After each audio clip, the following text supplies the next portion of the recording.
someone's prone to seizures, it used to be that they have to go into the hospital. They have to lay in the hospital bed with all these EEG sensors. It's called video EEG. They're there for days. It's very expensive. They might not even have a seizure while they're there. They're just hoping that they have a seizure to show the doctors that like they're going to have this burst of electrical activity in their brain and they're going to seize.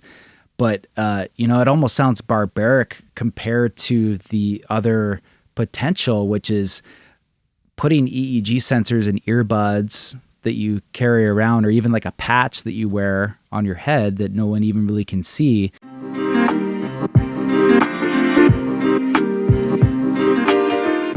Welcome to Ben Nevares podcast with your host, Ben Nevares.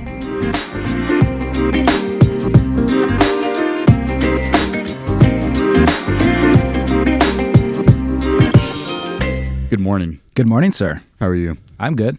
Good, man. Another beautiful day here in Las Vegas. Another beautiful day yet indeed. It's going to start getting hot, and it's going to be necessarily not my favorite temperature in the world, but we'll get there when we get there, right? Hopefully stay inside as much as we possibly can. Yeah, I'm trying to enjoy it as much as I can right now. I went out to the Hoover Dam, biked out there yesterday. Oh, yeah. I got agoraphobia. Do you know what that is? Like fear of wide open spaces? I did not know the name of it, but yeah. That's how I felt when I got up there. I'm like, this thing is massive. I cannot believe men built this in 1931. With minimal injuries. I thought a lot of people died. It wasn't because of the actual construction. It was because of disease that people were dying. But like from construction accidents, there were pretty much almost no. Like there was a number of deaths, and what that number is, I don't remember off the top of my head. But I did the tour where they take you down underneath, and you get to see all the generators and stuff like that. And one of our tour guides, I think I've been 2 or 3 times now. One of the tour guides was like, "Yeah, there really wasn't very many people dying building this thing." It's impressive because it's massive, and I would have expected a lot of casualties. Same. But I just had to get into nature and reset because I was in this YouTube conference all week, sitting inside and getting inspired, but also kind of just running out the social batteries, talking to as many people as I could. It is tough, but I like the name of the game. Like just constantly networking in those spaces. And for me, just personally, it's a lot. And having the opportunity to like get out and like do nature things just feels good, and it's a good, nice reset. But I would like to talk to you a little bit more about that YouTube conference. One, how did you find it? And then I guess like what were some key things that you learned that you found value out of? Yeah, well, shout out to Sean Cannell and Think Media. I think that they have an awesome operation. And they're based here in Las Vegas. I heard about them 2 years ago when I had moved to the area. I saw an advertisement, went to their original conference at the M, and they had like Alex Hormozi there, Gary Vaynerchuk, and I was really impressed. And then I was kind of down the next year because they didn't do the conference again the next year. So it's been 2 years since they've done a conference.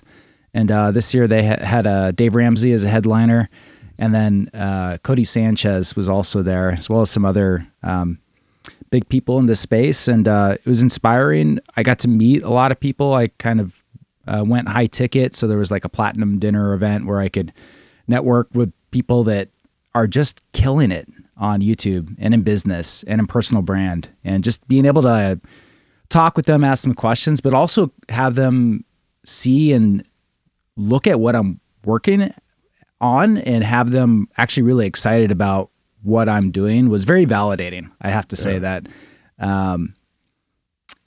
There was a eye doctor that has like over 1 million subscribers. He's an optometrist, and he took a look at the brain technology stuff that I'm working on, and he's like, just keep doing what you're doing, stick on the path, and like you're going to get somewhere with this for sure. Is it a fairly like are there a lot of people doing what you are currently offering on YouTube? No.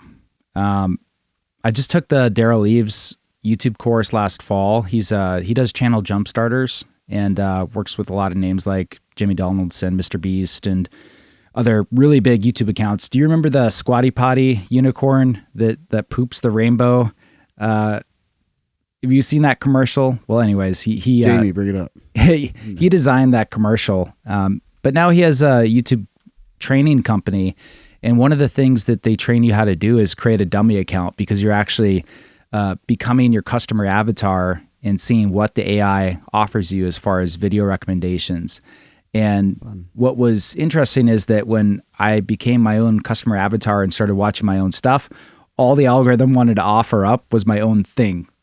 So I'm having a hard time finding other people that are doing something similar, because a lot of what YouTubers are doing these days is finding examples of videos that are doing well in their niche and sort of reverse engineering that, not exactly copying, but just doing their own take. Yeah. And that's difficult for me to do because I can't find anybody who's doing the same thing. I can get somewhat close if I look at like an Oura Ring review or Whoop, or even some headphone reviews. I can start to get an idea of how people do tech reviews, but what I'm doing is a little bit more scientific-based neuroscience, and in the Venn diagram merger of that, it's difficult to find anybody else who's doing that. So it's hard to find examples right now. So what exactly are you diving into on your YouTube channel?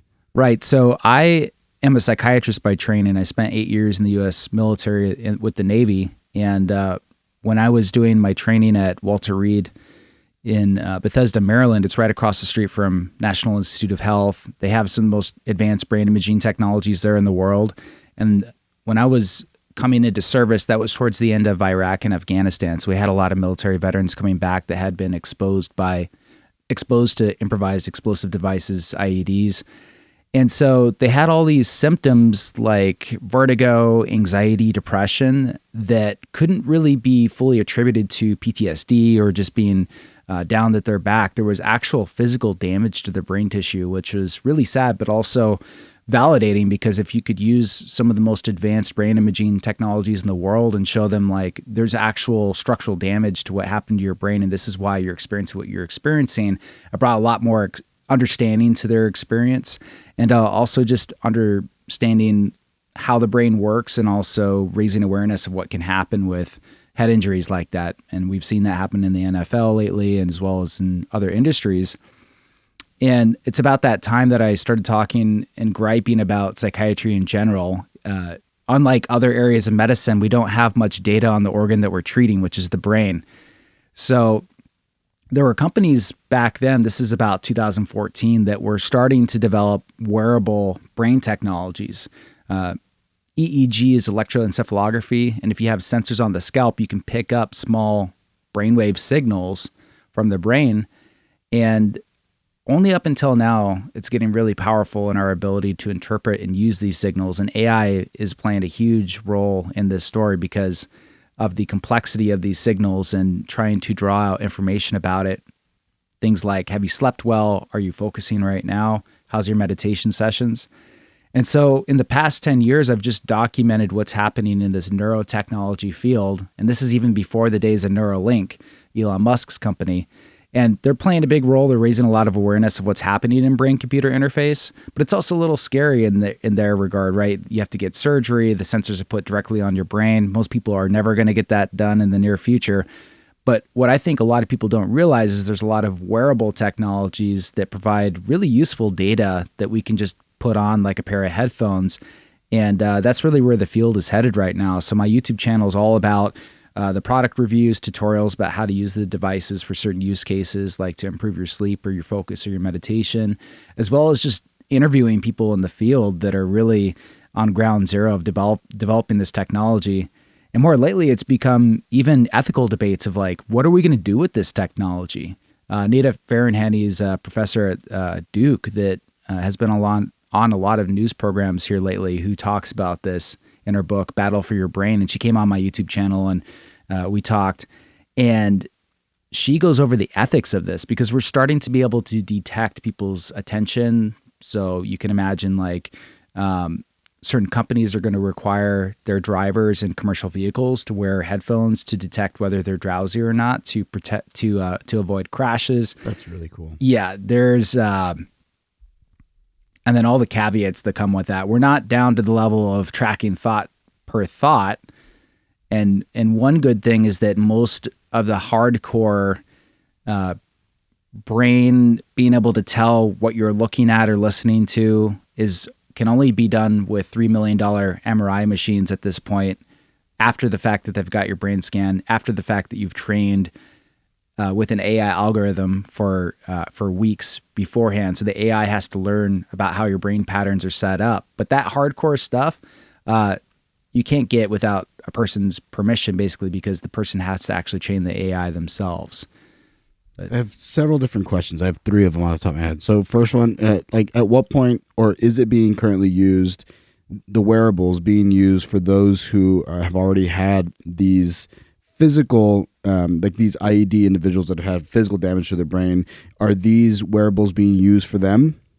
Yeah, in some cases, the meditation training can be very helpful for someone who has anxiety from traumatic brain injury type injuries. And so the neurofeedback exercises can help with anxiety. There's also a lot of evidence recently for photobiomodulation. So you can take a red light and pulse it and activate the mitochondria in your brain.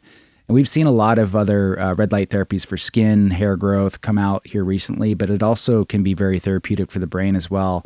And I'm working with a company called Sensei that incorporated that into their headset. It's like a pair of headphones with EEG sensors, but also the photobiomodulation diodes that activate your brain. And so that could be good treatment for a lot of chronic ailments. I can't sit here and say it treats depression because that would be a violation of the Federal Trade Commission and the FDA. But I can say that it'll help, reset your brain, encourage brain health, and various other metrics. I could go into the biometrics that it's measuring, but I do. That was my second question. What exactly are we measuring? Right. So Sensei, for example, comes with a little box that you can test your reaction time with. So it'll do an arrow left or right.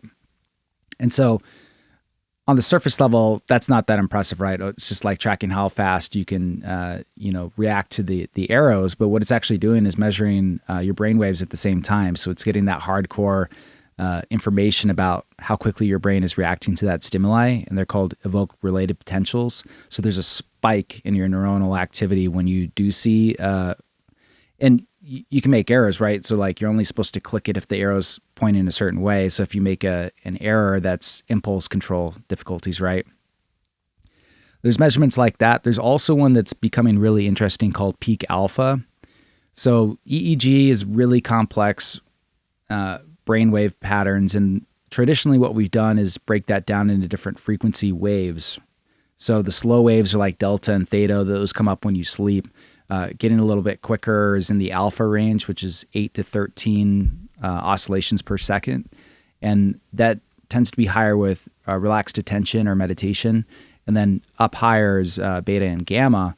But within that alpha band, there's something called peak alpha that actually changes with age, and in some studies has been linked to IQ scores as well.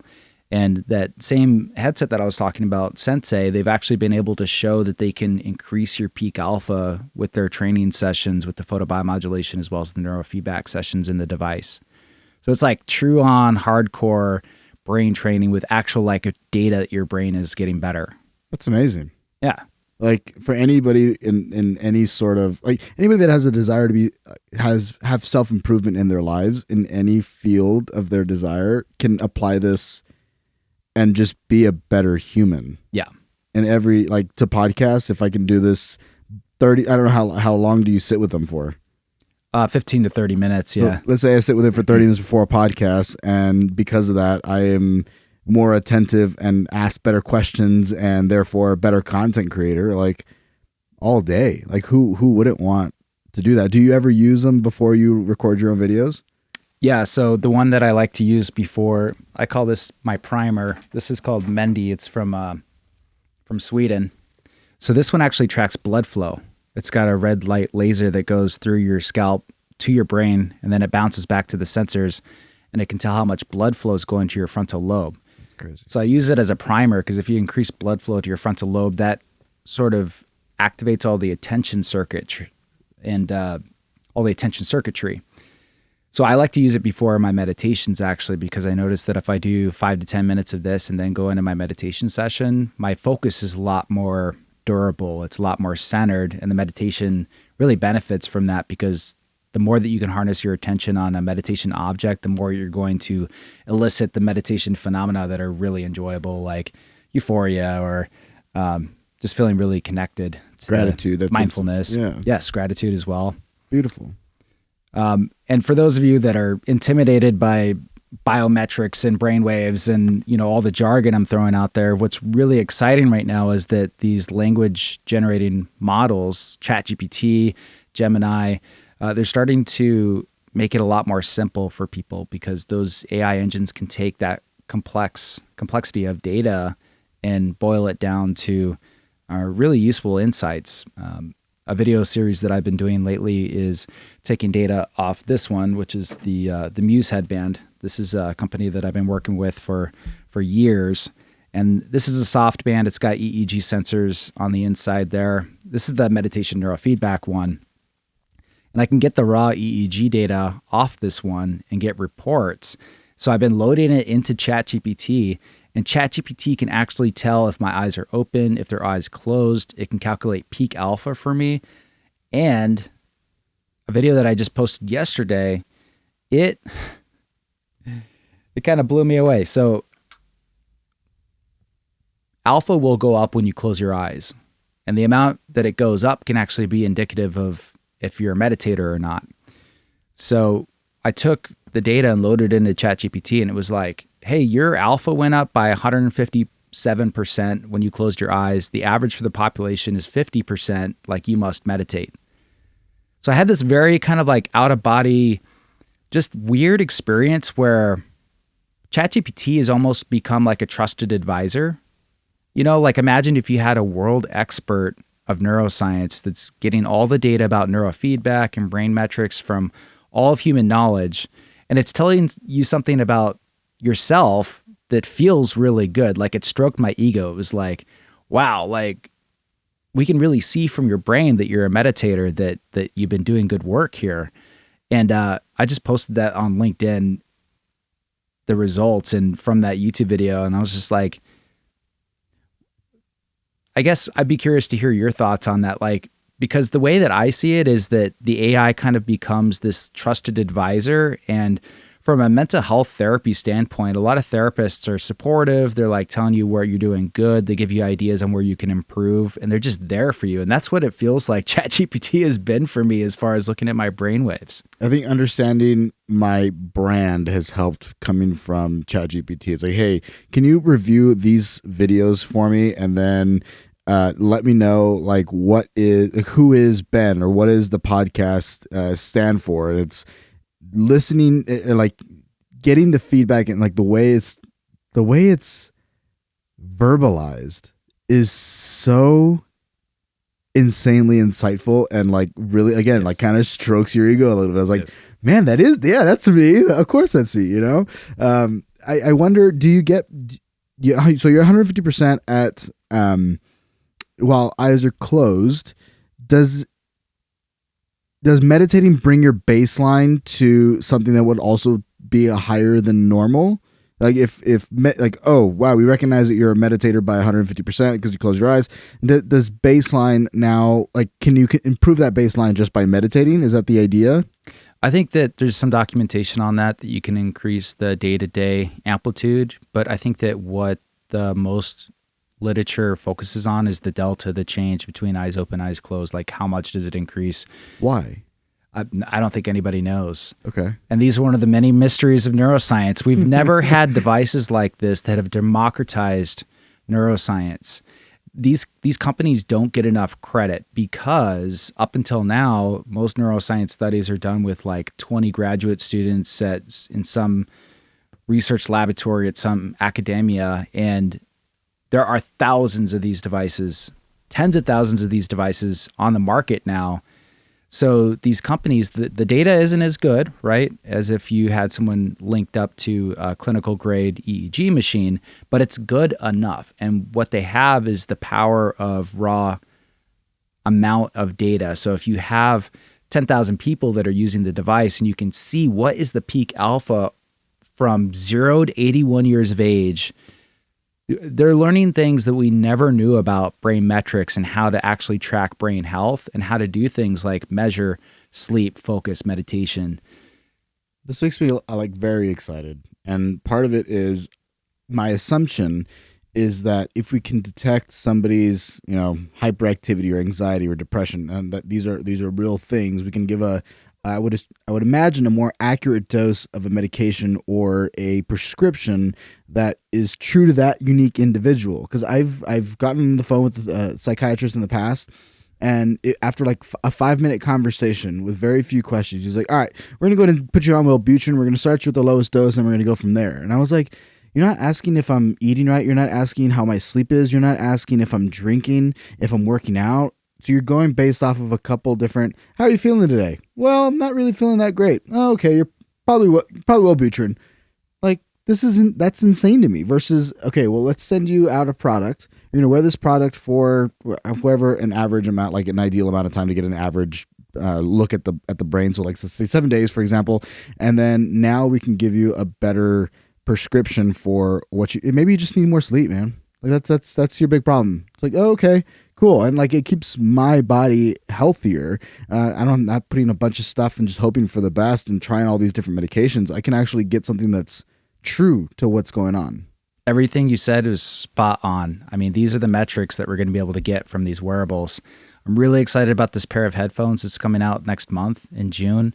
And I'm excited to say that I'm like one of the very few partners that they're working with, because I did some work with them at Consumer Electronics Show and they really liked the videos. Been, having calls with them for a year leading up to June here. And it's going to be a big New York Times article about their headphones because it's really been validated by a lot of neuroscientists. It's for focus, and they've won several contracts with the military, car companies.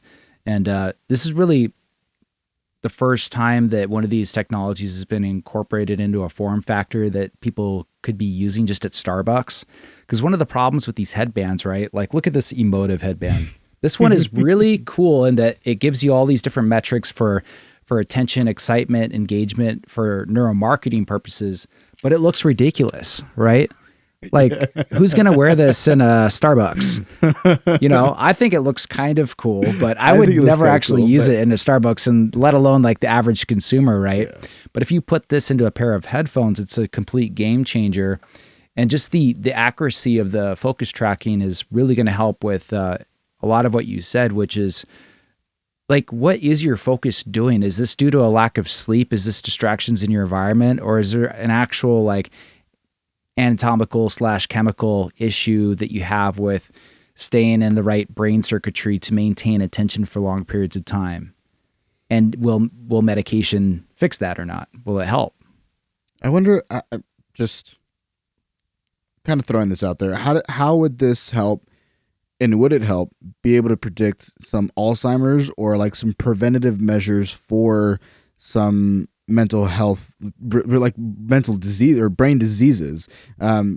Is that something that is being considered? Yeah, absolutely. And the science is still inconclusive at this point, but there is a lot of evidence that things like peak alpha, as well as something else called EEG entropy, could be related to mild cognitive impairment, MCI, which is the precursor to Alzheimer's. So we're finding markers that allow for early detection, which in some cases can be the most important part, because we really don't have any reversal pharmaceuticals for Alzheimer's at this point. So if someone is going through mild cognitive impairment, you can be like, you know what? You need to cut sugar out of your diet because it's literally poisoning your brain. You're not getting enough sleep. You need to take care of yourself, because if you don't, in 10 years, you're not going to be able to remember your family members' names or something like that, Maybe a bad question, an uneducated question, but if I find what's the term that you're using for mild cognitive impairment? Mild. It's mild cognitive impairment. If I recognize it early enough on, can I eliminate the chance of Alzheimer's, or do I just like push back that date that I eventually will get Alzheimer's? And then does that Alzheimer's look maybe healthier than if I never would have done any preventative treatment? It's a good question. I don't think a lot of people realize that Alzheimer's is on more of a gray scale, right? So we all actually develop some form of Alzheimer's dementia at some point. We all get oxidative damage and plaques that build up in our brain over time, and this is just unavoidable, but you can limit the amount of degradation over time. And So the answer to the question is that you can improve your cognitive performance on a scale to avoid getting so far down that path that you get diagnosed with something like Alzheimer's. Very cool. I like that. That's nice. How does this, and will it be used? Because my focus is like, okay, not my focus, but one of the things that I enjoy is exercise physiology. So I'm wearing these one of these wearables, and at what point does this start entering the performance world in that space? Because I would assume that I can measure reaction times better. That means that my power training is going better, and I'm creating these adaptations inside of my brain. Is that already being used, or is it like is that the goal? Is that the track? Another excellent question. So Kirk Cousins was on quarterback with this one. MindLift is a company that I work with very closely. They have an additional electrode that comes out the top so they can get the top of your head. And they do neurofeedback training. So Kirk Cousins was using it in the Netflix special Quarterback. Okay. And then Max Griffin is a UFC fighter that just came out talking about using this one with his fights. Wow. I actually went down to the UFC training center to show them this one, because the CEO of this one's a good friend of mine, and he flies in from Sweden and is like, let's go down to the UFC and show them the Mendy. And we showed them that it can track blood flow in the frontal lobe, and we haven't heard from them back. That their lead trainers, I'm sure, get offered a lot of different products and try it with their fighters. So they know about it, and I just don't know if anybody's using it. But there's a couple examples there of people using the Muse. And then another one coming out this summer that I'm excited about is called Python. This is from a company in Boston, and they've got some real heavyweight like biomedical device people on their board, and they're gearing up for some major release. But they're already working with professional baseball player organizations. But what it is a wrist wearable that can track the neural activity from your arm, and it does something similar with the reaction time. If a certain color of light comes on, you clench your fist. So it's tracking reaction time with that. I got to try the device here at a Consumer Electronics Show and meet with a couple of their representatives this January. But what's also getting really exciting is that there's some evidence that we're going to be able to start actually tracking brain activity from your wrist. So there are patterns associated with alpha and some other key biomarkers that travel all the way down the nerves of your arm to your wrist. And then, as you can imagine, that could be incorporated into Google Watch or any Garmin, any of these other watches, to actually start monitoring, some form of brain activity from your wrist.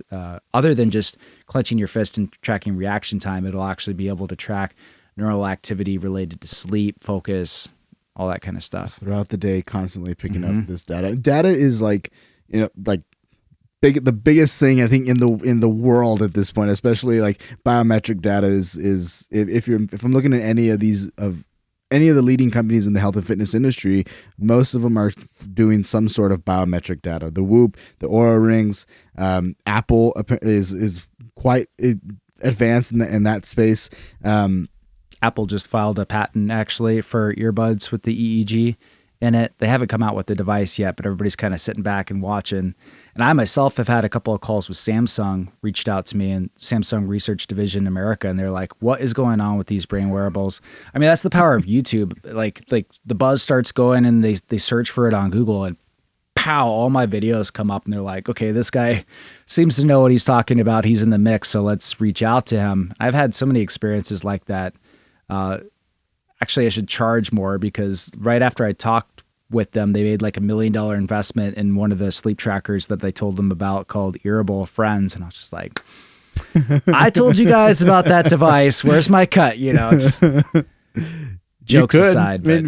I would assume that that's how it's another way to ultimately market yourself, right? It's consulting. I mean, if you are a professional in the space, I do believe that you have the right to be able to charge for those kinds of things. It's just, sometimes I wonder how to do it at times. It's like, well, it's confusing, right? Because I want to build relationships with these companies. So I don't want to be uninviting to them, but I get a lot of requests from email to do calls that I just don't have time for.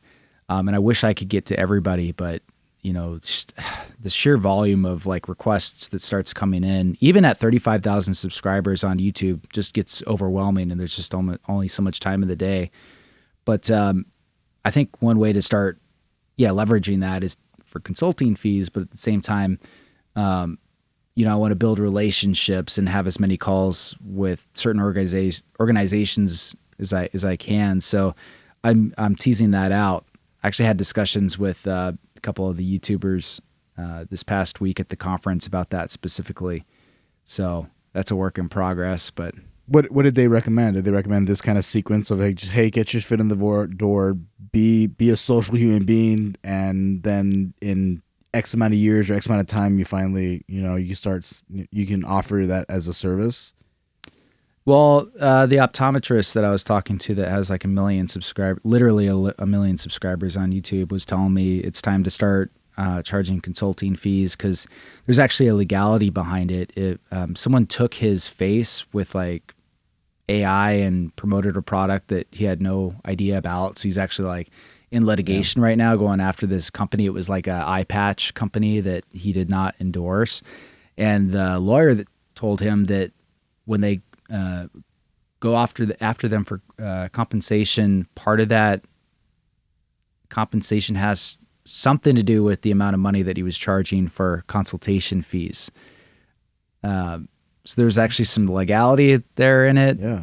I'm not quite there yet. I think I really focusing on just the affiliate sales. I think I told you a couple of weeks ago, that's really my bread and butter right now. And, I do my best not to get too ethically mixed up in like, oh, you're getting affiliate sales for this product. Like, of course you're promoting it. And I've been criticized for that before, but I'm like, yeah, but I mean, there's no other products on the market that can do this. I love the product. And like, if you want to help support what I'm doing and want to purchase the product, why not, just go through this affiliate link. You get a discount, I get a kickback. Then I get more time to investigate this fascinating field, which I haven't seen anybody else doing yet. So I need as much time back as I can get to educate people on what's going on, because I think it's truly transformative. It sounds like it. I mean, you're the first person that I've talked to that is diving into this space of neural data. I mean, there's a lot of conversations that I've had about like the physical data during the master's degree. They're trying to measure how many miles per hour, what is the rate of force development of a specific athlete.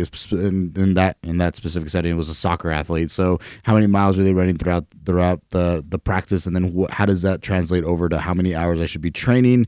Maybe this game was super intensive, and I need to back down my hours of running or weight training this week to allow for better recovery.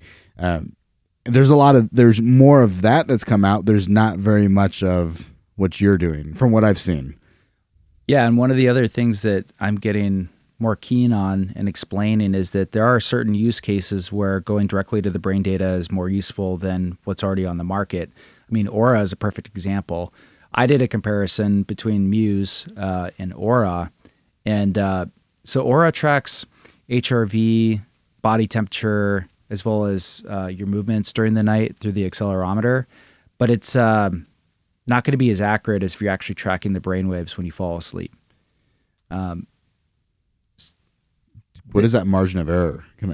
Do you know? Is that, that's kind of a hard question. Right. I'd say like by 5 or 10 minutes, which can actually be pretty significant if you're measuring that transition from light REM to REM. And REM is actually one of the most difficult because there's no movement in REM. Aura doesn't get as much data, but like the Muse headband can pick that up much better because of what the brainwaves are doing. Another pertinent example is with those the research that Neurable is doing with the Neurable headphones that are coming out in June that I spoke about before, is that you would think that if you put like a camera on a commercial truck driver and tracked eye movements and other signals, that would be good enough to tell if they're falling asleep. But the brain metrics are actually up to 20 minutes ahead of crashing the truck in terms of identifying when they're getting drowsy compared to what eye tracking can do. So those are use cases where We've been doing certain things or hypothesizing about being able to do certain things with health wearables that are really kind of third-party data. You're tracking metrics that are coming from the body instead of where ultimately it's coming from is the brain. So going right to the source, which is the blood flow patterns or the electrical patterns of the brain itself, is providing more accurate data for us to use in a lot of use cases. I wonder what else could be measured. Like, can I measure a risk of cancer? Can I measure, like my brain starting to produce or wanting to produce more specific types of cells, and so then that that signal's being sent out, or hormones being like it's calling for a specific hormone, which if I have this percentage of an increase of this hormone, then that means that I may have one of these 3 types of cancers. Like, does it lead to that direction? I would assume. Yeah, I think one of the most readily applicable examples would be epilepsy, right? So if someone's prone to seizures, it used to be that they have to go into the hospital. They have to lay in the hospital bed with all these EEG sensors. It's called video EEG. They're there for days. It's very expensive. They might not even have a seizure while they're there. They're just hoping that they have a seizure to show the doctors that like they're going to have this burst of electrical activity in their brain and they're going to seize. But, it almost sounds barbaric compared to the other potential, which is putting EEG sensors in earbuds that you carry around, or even like a patch that you wear on your head that no one even really can see. And that's detecting the electrical patterns all day. And those electrical patterns from seizures are very strong. So if someone's going into any sort of seizure activity, that's readily picked up by the EEG wearable sensor. And then the doctors have the information about what's happening with the patient to understand if the anticonvulsives are really working or not. And they don't have to go into the hospital, which is going to be way more expensive because they're going to require, they're taking up a hospital bed. They need the nursing care and all the administrative costs that go with that. So that's an example where it really reduces healthcare costs. It's much better for the doctor and it's much better for the patient. And it's like a really useful case use example. I think my electric car is going to connect with my earbuds. And if, let's say I have epilepsy, I have a risk of, I have my earphones on as I'm driving, and then my car recognizes, or my earphones recognize that something's happening, communicates to my vehicle, and it can like automatically pull me off to the side of the road, or like give me a warning, like, hey, be careful, and we're going to take these measures to like keep you safe. So I think that there's a lot of fear and skepticism around these kinds of things, but and I see why. Don't get me wrong. I get, if I put my my tinfoil hat on, I get it. But there's a lot of safety and a lot of cost reduction that would ultimately translate to the consumer. There's a fear of maybe somebody taking that data and using that data for maybe more control of the individual, which sure. But there's also the opportunity for you taking a little bit more control and proactively taking care of your life. Yeah, Denver actually just passed the first legislation protecting brain data health for that very reason. And I think other states are going to follow suit as well because it's becoming more public knowledge that this stuff is around. Nita Farahany, the lawyer from the attorney from Duke that I mentioned before, she wrote an entire book about this. And there's been neuro rights initiatives already getting started to help protect people's brain data. How could it be used maliciously if it was to be used maliciously? So one of the examples Nita gave in her book was actual lie detection. So in the past, they would just measure like perspiration, heart rate, that type of thing. But there is evidence that if you had a person that was guilty of a crime and you showed them certain images, like images of the victims, that their brainwave patterns would be different than someone that was not guilty. That's kind of fun. So it'll tell me if I have a memory of this person or a memory of this experience, and it'll show a spike in X part of my brain versus someone is just like, oh wow, that's scary, or like I don't like that picture, then it'll cast another sort of wave inside of the brain. Right. Those ERPs that I was talking about, the reaction time ones, there's a lot of them for just getting exposed to certain images or pictures. And I think there's more and more evidence that that's doable or possible. I think that where people get really concerned is they go real sci-fi on it, right? This thing's going to be able to read my thoughts. And we're not quite there yet, but there's more and more evidence that we will be there at some point. I'm thinking it's 10 years away. What's great is we have all these use cases that I described before that could be really helpful for various health concerns and brain optimization. A lot of the scary stuff is coming out of the full-on functional MRI studies, which if you've ever seen, have you ever had a brain MRI? Probably not a brain MRI, but like any imaging before? I've had imaging, but I've never had a brain MRI. So those machines take up half of a room, right? They cost $3 to $7 million. The amount of data precision in those things is way higher than what you would get from a pair of headphones, but you can do a lot more with it, which is really exciting. So what they've been doing is showing people images and then taking the brain data and having the AI analyze the brain data and reproducing the same images that they saw. That's fucking weird. It's crazy.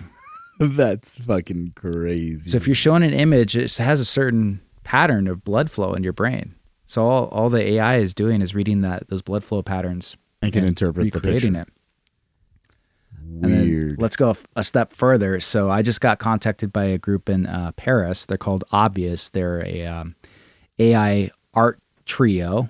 They had a art show in 2018 that received a lot of press from the Times and Forbes because they sold one of their AI paintings in 2018 for $450,000. And so that was a big thing back then, right? Like, oh, this is the first time there's been a legit art show. It's Paris. Like someone actually bought the painting for this amount of money. And it's funny looking back, right? Because we think of AI art now, it's almost become a meme. Like more mainstream, right? It's not like as crazy of a thing. Yeah. So the next project, and he just sent me the neuroscience paper that's getting peer review right now, should be published next month, is that they created images from their mental projection. So if you're showing an image versus if you visualize an image in your mind's eye, it's actually very similar blood flow patterns. So they were able to show that if the guy's name's Pierre, I just talked to him last week, that if they showed him an image and then took away the image and then he remembered the image in his mind's eye, the AI still could recreate the image from his mind's eye. They call that soft visualization, soft memory. That's amazing. But what he was also able to do, and he trained this AI for like months, right?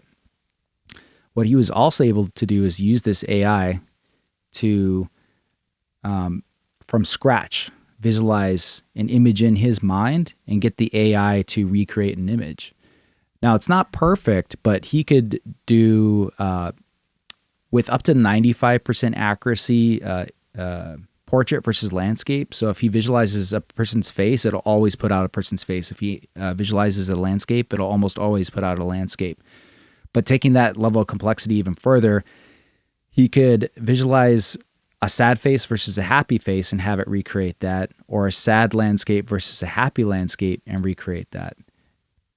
It's fucking insane. And so I'm really excited because they invited me out there, and I'm actually going to take my wife and our baby and my sister, and we're all going to go out there to Paris, and he's going to show me the AI, the brain scanning machine at University of Paris, and then they're going to have an art show similar to what they had in 2018 and actually auction off these visualized images through the brain MRI at like an art show. So I'm really excited to go there and document that and make an episode on YouTube about it. You're pulling memories from people's heads and printing them. Mm-hmm. That's insanely cool.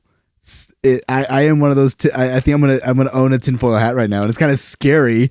But at the same time, like you have the opportunity for somebody who maybe doesn't have the best memory to like help them either, I would imagine, I don't know, retrieve or be able to see or recognize memories. Like you can track Dreams. somebody's dreams are a cool one. I did not think about that. Yeah, I think that we'll be able to actually get some output from dreams.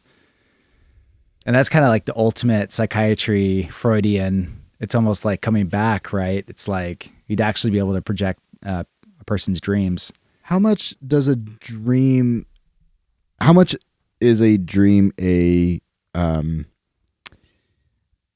a symptom, what is the word I'm using for it? A form of like sufficient data to understand a person's state of being? Depends on who you talk to.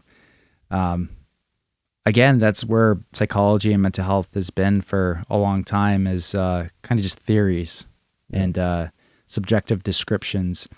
So there's not a lot of hardcore data on correlating it with, if people are experiencing depression or anxiety, or if they're just happy, But I would say that Matthew Walker's book's really good on that, Why We Sleep.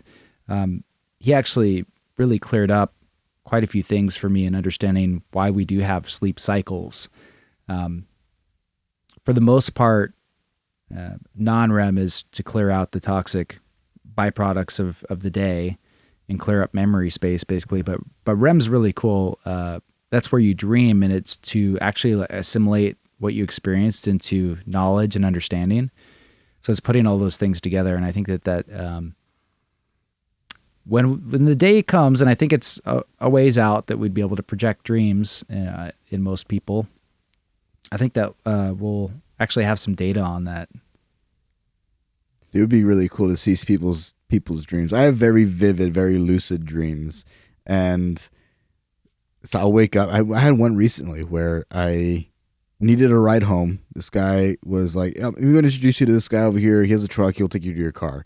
Or I needed a ride to my car. So he was driving me in my car. So he swings over there. He talks to the guy. I can hear them talking to each other. And he looks over me. He's like, hey, Ben. And so I walk over there and get to the side. He's like, he said he's going to take you home. Like, you got you taken care of. I was like, sounds great. And then we pull off. We're having just a normal conversation. I'm sitting in the passenger seat. He's sitting in the driver's seat. And he looks over at me and, what's your name? What are you here? And then all of a sudden the car in front of us, it was snowing outside. The car in front of us starts like losing control and like pulls off to the side. And then we start losing control and we pull off to the other side. When we pull off to the other side, he's trying to brake. He can't. We go past these trees and then we fall off the cliff. And then not halfway through the cliff, but he looks over at me. He's just like, hey, I'm really sorry. And I just felt this like deep sense of like sadness and scared, and grabbed onto my seatbelt and I'm pulling on it to try to like pull myself away from the blast, like it's going to help. And then all of a sudden I just have this like, no, this is what's happening and it's okay. And like a deep sense of gratitude. I saw my life flash before my eyes in my dreams. So I saw my parents, my family, my loved ones, all these like weird little clips so fast. And then all of a sudden I felt this heat go from my feet all the way up to my hips, and then just black. And then like Darth Vader's breathing, just, and I was dead. I was done. Wow. Everything was gone. And I was in this darkness, but I felt such a sense of gratitude. And I remember saying like my last words, like, I love you. And that was it. And I was done. I was gone. Wow. It was amazing. But like to be able to like take that and like print it out, it'd be so freaking neat. I mean, a psychoanalyst could meet with you for weeks talking about that one dream, about how that related to your life, what your goals and aspirations are, what your relationships are with your loved ones. So that's sort of classic psychoanalytic thought from the Freud and Jung days. And a lot of that is still applicable today. A lot of mental health providers do use psychoanalysis to a degree. They don't usually have people lay down on a couch and, free-form thought association. But I was actually a skeptic when I first got into mental health treatment as a provider about that type of thing. But I did see how it provides a framework for understanding people's lives. So there's definitely some utility to all that. But I think that as a field, to actually improve people's mental health, like, we need data. And that's what I'm all about, kind of the data technology side of things. Because I just think that there's such a... there's so many psychoanalysts out there, and they'll talk your ear off about it all day long. And there's been thousands of books written on it, but we've been kind of playing that game for 100 years now. Like, we need to take things to the next level. It's been very subjective and theory. Like, it seems subjective to me. And then like a lot of theory behind things. And you can ask me, well, how did you feel about the death? Oh, I felt a sense of gratitude and felt a sense of love. Oh, you must be in a good place in your life, right? That it's a good, pivot, I guess, or a good analysis. But at the same time, if you were able to take, if I'm wearing a headset, or if I'm wearing one to sleep, and you can track that and see, actually in that moment, you might have felt that sense of gratitude, but really it was marked as a high sense of depression. It's like, okay, well, cool. Like, how do we, like, what does this mean, and how can we use this data?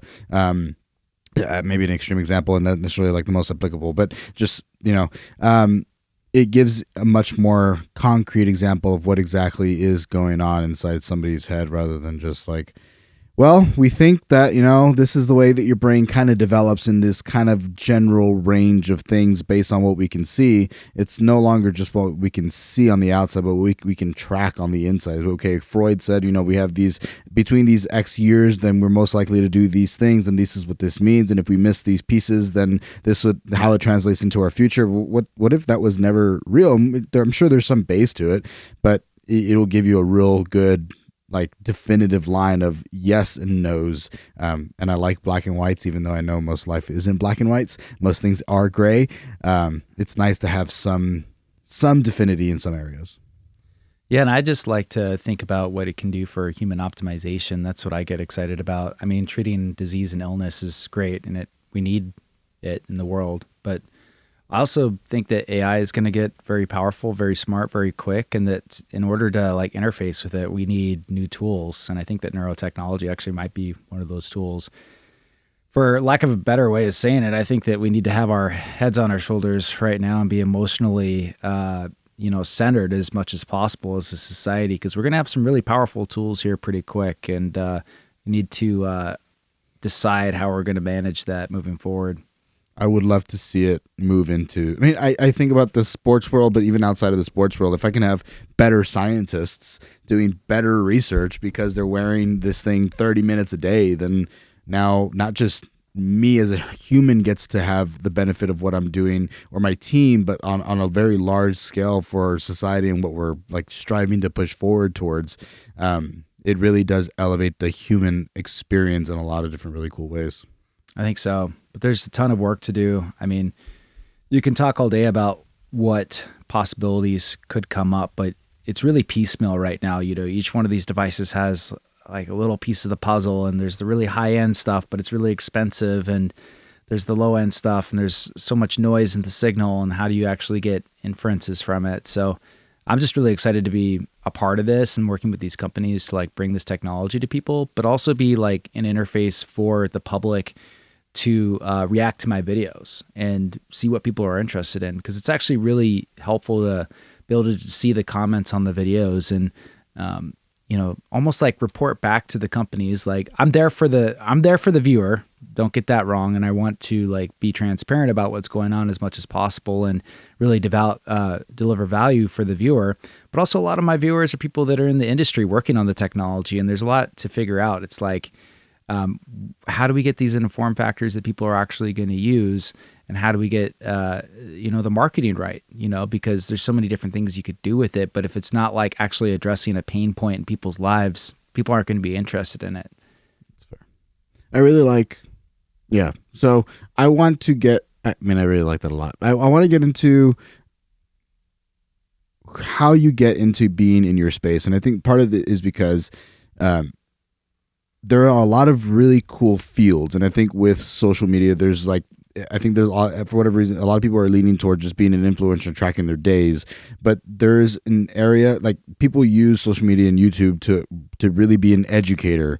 And you started off, trained in this specific field, and then just taking that knowledge and then applying it into a wearable, right? It's kind of what it sounds like, right? So you have a large foundation of knowledge in the neuroscience space, or neurology, and psychiatry. So you could take all this information and these concepts, and then now I have a really nice base, and I can apply that to a wearable. People that are just like filming themselves, kind of hanging out and having a good time, I think is like that doom scrolling that ultimately comes out into play. But if I like being able to sit here and talk with somebody who's in that space and doing the research and is doing the thing, it's a lot nicer to see rather than somebody just like watching somebody do a sport or something like that. That's just not nearly or like do streaming and stuff like that. So how does like my interest is if there is somebody who's younger, because I do have I have a middle-aged audience, so 18 to like I would say like 50, like 44 are like my bulk. Somebody who is on the earlier end that's trying to go to college or is in college and is like, man, I really want to specify in this really neat field that's in the moment growing. How does somebody, take that track of becoming what is the right way to go? Do they go exercise physiology? Do they go psychology? Are they going into wearables and you know, like material sciences? Like there's so many opportunities just off of this one field or this one product. Like they can go into anything. It's amazing, right? So like, how did you choose this specific route? I mean, that's exactly why you have to be productive and get work out there so that you get feedback, because you can theorize all day about where your career is going to go. But if you hoard it all and you don't share it and get feedback on what people are actually interested in, then you're never going to sort of carve out your niche. And that's where YouTube is actually extremely powerful because the YouTube analytics are very powerful. You can actually see like age range of people that are watching your content, other videos that they've watched, what videos of yours they like the most, where they actually stuck around to watch the most on your videos. So I present it right in a very cut and dry way, like, oh, I was a psychiatrist, so I started talking about that on YouTube, and now I'm working with all these wearable companies. But if you actually looked at the trajectory of the last 10 years, there's so many left and right turns, swerving all over the place, misfires, you know, just all over the map. And when I first started doing YouTube, like a lot of people, I wanted to talk about self-development and, you know, improving yourself. And what happened is that became extremely saturated. It was just impossible to stand out doing that. And I was doing psychiatry training and getting really interested in brain imaging. So I talked a little bit about that, but I noticed that people couldn't really relate to brain imaging or talking about medications back then just because it wasn't their world. You know, they weren't exposed to that type of thing. But, you know, I think somewhere around 2014, I put out actually a Motive. This one, the black weird looking one, had an early prototype device that I made a video about. And lo and behold, people really responded to that video. And I think that it's just the nature of democratizing neuroscience. Like this was actually a device that people could purchase and like hold in their hand at home and feel like they're a part of something. And that's over the years that I realized that the neuroscience wearables was actually perfect for YouTube, because people are not going to respond to your content if they feel like they can't own a piece of it or experience a piece of it. And it's that the fact that they could get interested in that field and want to learn more and see what products are available from a subject matter expert, and then, you know, make a purchase and get it at home and like watch more tutorial videos on how to use it. And then, just interact with it and have it become palpable, I think was the most powerful part. And that was developed over years of testing things on YouTube, seeing what people react to. And I'm still testing, and it's still a work in progress, and I'm nowhere near to where I want to be. But for a person starting out, that's my main message, is that, I think Mr. Beast says this too, like, don't come to me like asking for advice on where you should go with your videos until you've made 100 videos. Because through that process, you'll discover what you're actually interested in and what the audience is responding to. And it's that intersection, that Venn diagram. And then hopefully you can, the third piece of that Venn diagram is like, how do you actually make money from it to support yourself? Because you need to free up your time in order to do something like this full time. Because I can tell you that it takes me at least 40 hours, to make a video.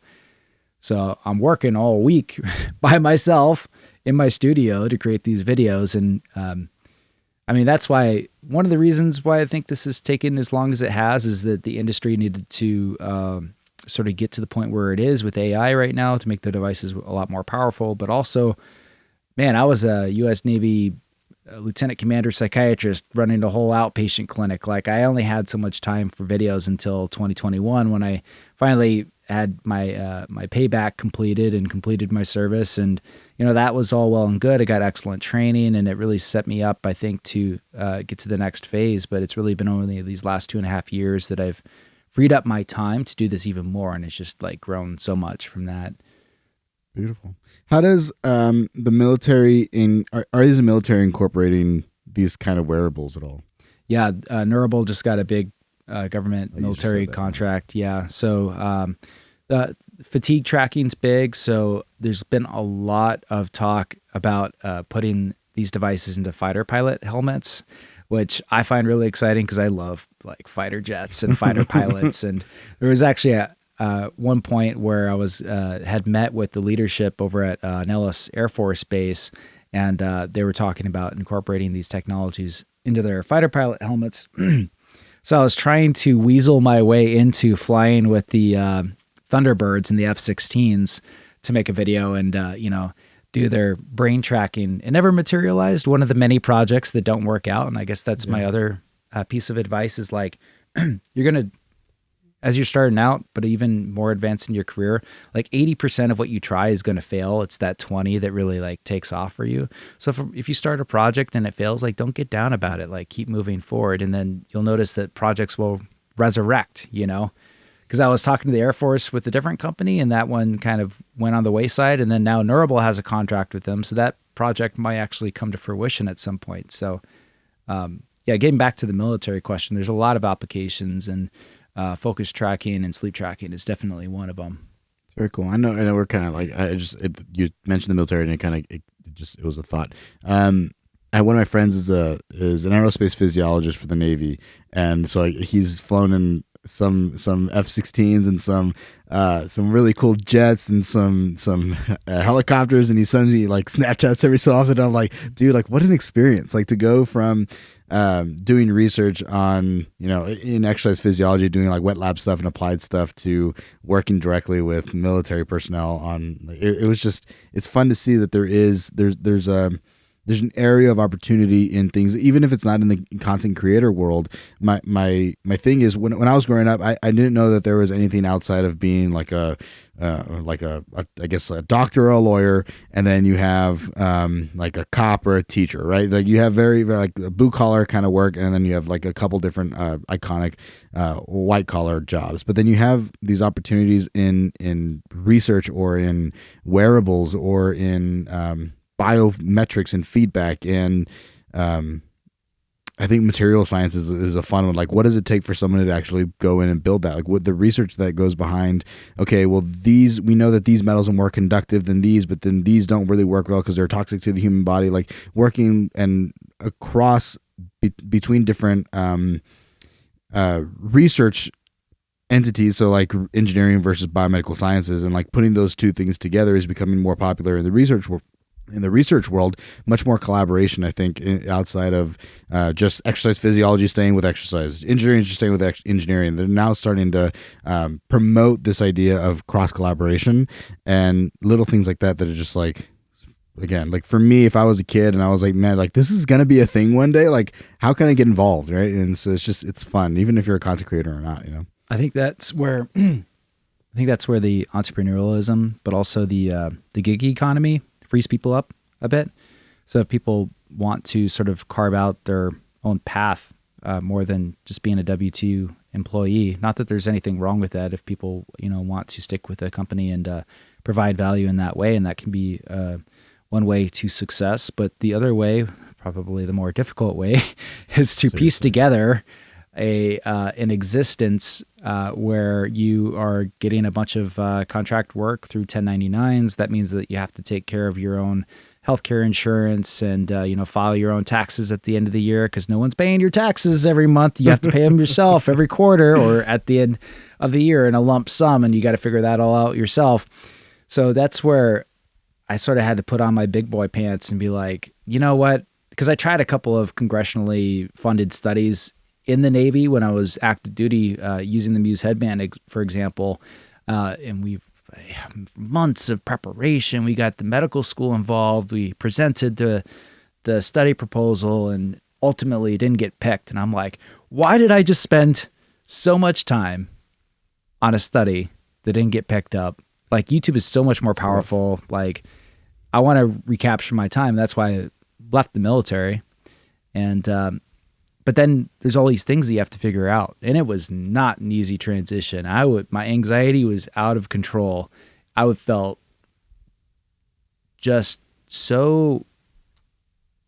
I had dreamt about the opportunity to be on my own for so long, but you get to the age of being 32 and having been in that pipeline for so long. You have high school, college, medical school, military training, military service, I had been in institutions my entire adult life. And then just to cut that cord behind you and just go off on your own, It takes a little while. It takes a couple of years to figure things out. And I get a mentor, I guess, is the other advice that I would have. I would be nowhere near where I'm at without all the mentors that I've had in my life, and pay for them.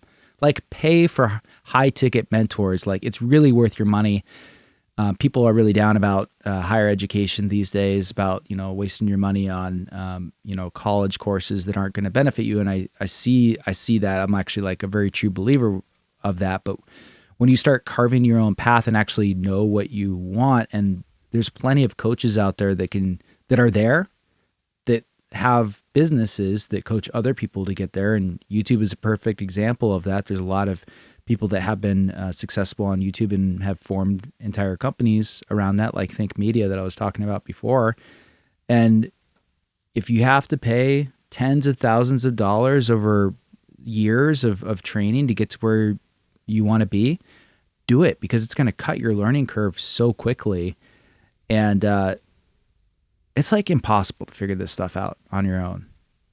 You need someone to guide you. You can don't get me wrong. Don't not do any work because you don't have a mentor yet. Like, you start trying to put out content or building a business or building software or whatever you're working on, create something, get feedback on it and iterate, but also like pick up mentors along the way.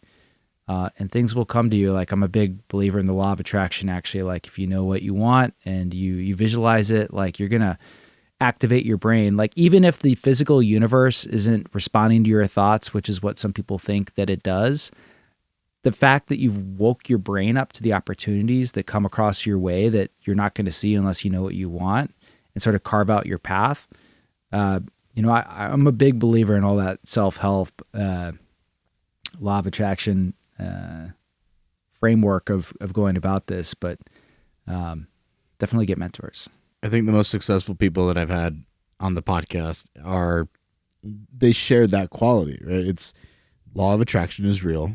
If you think about these things, they think that the opportunity is actually there, then your eye will turn towards, oh, hey, like, maybe, like if I'm interested in sales, like, and then every single person now becomes a selling point, right? If I'm a realtor, then I'm always looking at houses, right? It's like whatever you really, really want to get into, even if it's maybe not the best video in the world, just post your first video, just do the thing. And having mentors is helpful. You're either spending money on going out, having food, getting drinks, and hanging out with friends or whatever, or you're spending money on your education in some sort of way. And you might as well put that money back towards you. And it also gives you a better understanding of, like, okay, these people I should spend money with and these people I shouldn't spend money with. And then a lot of times it doesn't necessarily need to be somebody if you're starting out, like a mentor could be somebody that's just like talking about, like, being somebody that is checking, that's like, hey, like, are you eating all right? Are you doing okay? Like, these are the steps. Like, are you thinking about these things? And then maybe you have a coach that's specifically inside of business, and you have a coach that's specifically inside of health and fitness, right? Like, I have a therapist, I have a coach, I have, like, you can set your life up in a way that you're surrounded by people that are ultimately benefiting your life. But yeah, you're paying for it. It's kind of, that's the name of the game. It's a form of energy that you're providing to them so they can provide to you in a way that will speed up that process pretty significantly, I think. Yeah, and you brought up another good point, which is like forming the community around you as well, because it can get isolating. Like, after I left the military and I'm just like working out of my studio every day just by myself on YouTube videos, I mean, you start to just feel disconnected from society. It's like, I'm not commuting to work anymore. Like, I don't have any water cooler talk, like, on my breaks, so just forming those relationships with either mentors or colleagues that are trying to do what you're doing, it's actually really helpful for your mental health, I've realized. When I first left the military, I was like, oh, thank God I don't have to talk to people anymore. I can just, go up into my studio and work on my stuff, and this is going to be great. And then as I whittle, because I do a little telemedicine as well, just to like keep my clinical chops up. And at the beginning, it was more important for paying the bills. Now that the channel has gotten to the level where it's sustaining, financial independence, I don't need it as much. So I've scaled it back. But what I realized is that, like, oh my God, I haven't talked to anybody all day. Why do I feel like so like restless, or just having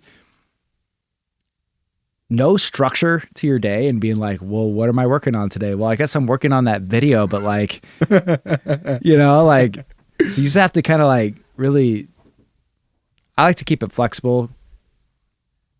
There's days where I'm sitting here and like, I want to create as strict of a schedule that I can. So either the goals for the day is a good one, and then I prioritize those goals after I've written down. It's like, these are the things I definitely need to get down.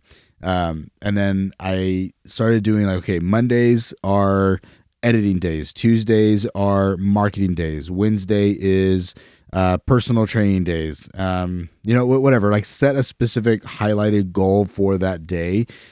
This is my posting day, so that you can guarantee that one thing and everything kind of surrounds that opportunity. So that's been very helpful. But there are times where I'm just sitting here for like 4 or 5 hours and I get up and I'm like, I haven't looked, I haven't talked to anybody, I haven't done, like, I gotta go out for a walk. I haven't seen the sun. Like, everything's closed off in here, so it's just the lights that I'm just sitting in. It's oddly fatiguing. Like, the brain fog sometimes. I'll have a client at the end of the day and I'm like, this is like so refreshing. It's nice. What I've come to realize is that you can get overwhelmed by freedom in a way, because, for example, if I'm working on a video, Monday comes up. Yes, I'm like so excited to like not have to go into work today. Basically, I'm going into my studio, I'm doing what I want. But so Monday is sort of my brainstorming day, right? Like, ideally, I have ideas, and maybe I've even worked on the video a little bit during the weekend, just like a little bit of prep work to get ready for the 5-day haul. But like a lot of times on Monday, I'm just trying to figure out, I know the topic, but narrowing it down to a script that I can describe in 8 to 12 minutes is a little overwhelming right now. Like, I don't know what angle to take. And I noticed that my mood tends to get better towards the end of the week, mainly because, not that the weekend's coming, because my whole week is a weekend, I'm like doing what I want to do, but because like I created more structure, because by Tuesday or Wednesday, the script is finished. Like I know, like it's organized. Like, thank God, like I have some more organization to my week now.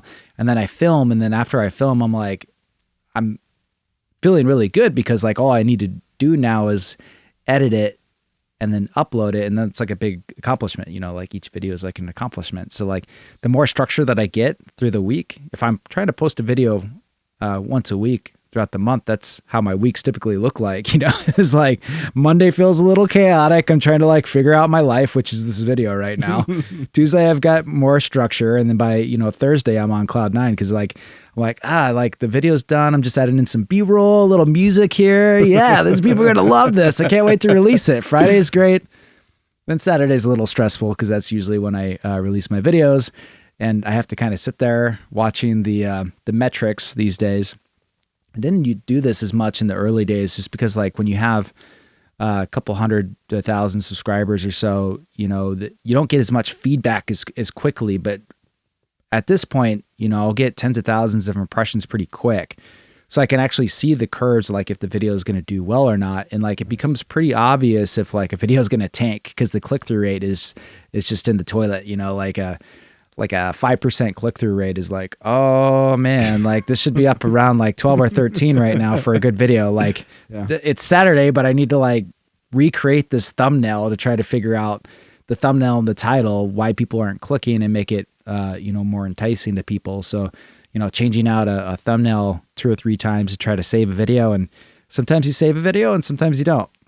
Like yesterday, that's exactly what happened. Like, it started out poorly, and then I changed the title and the thumbnail, and the click-through rate went up, and it's actually doing pretty well today. Nice. It's fed ChatGPT a brain report, and it basically, it was that 157% increase one that was like, you must be a meditator. I'm like, thanks, ChatGPT. You've always been there for me. If there's anyone that's going to be there for you, it's definitely ChatGPT.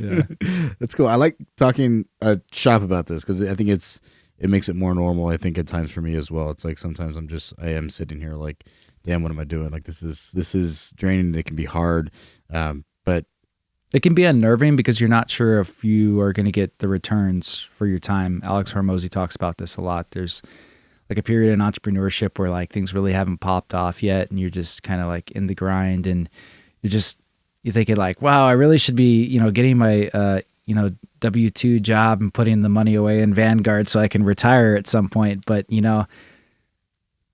that's a kind of a slow way to wealth. It's a sure way to, wealth and retirement. But when you look at how some of these other people do it, it's like, wow, okay, if I get a little piece of this company and it, does a $10 to $50 million fundraising round, and I've got stock options in it, the 10x, 50x.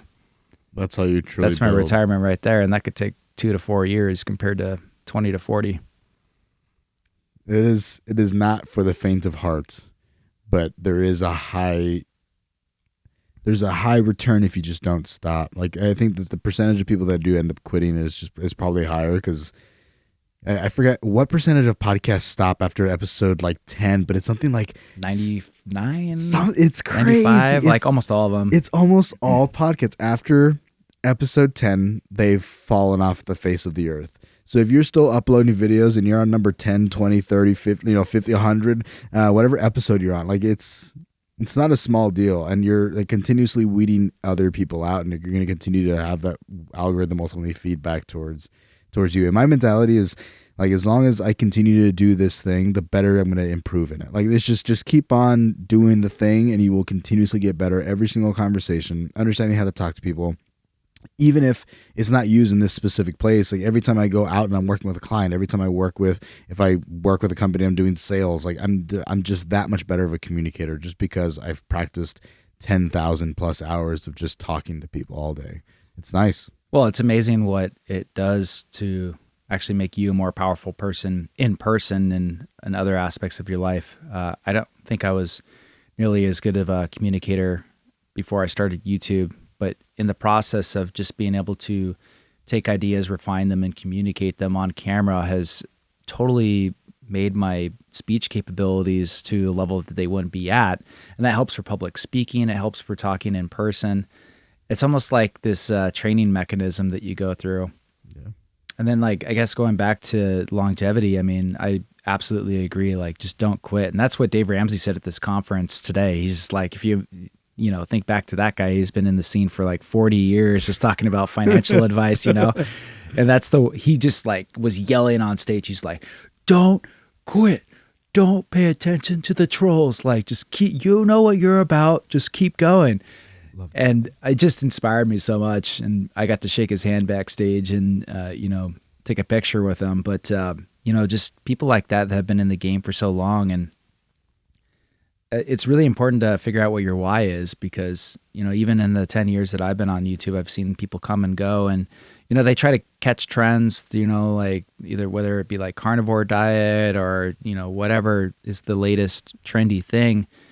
They come on, they pop off relatively for a year or two, and then you just notice, like, why are they not posting anymore? Like, where did they go? And so I feel blessed to have just kind of a niche that I feel like I can grow with and develop relationships with not only the consumers that want to try their products, but also the companies that are developing and releasing the technology. And I just get excited about thinking where this stuff is going to be in the next 10 years, where I'm going to be in the next 10 years, where my friends, my colleagues like yourself are going to be in 10 years, and just keep growing with everybody, So I think that's just priceless advice. Just never give up, Love that. Plug, promote, all you got. Well, check out my YouTube. It's called Tech for Psych. But if you just type in my name on YouTube or Google, all my videos will come right up. It's Cody Rawl, MD. I'm on LinkedIn. I post every once in a while, more of the academic stuff. And then I'm on Instagram as well.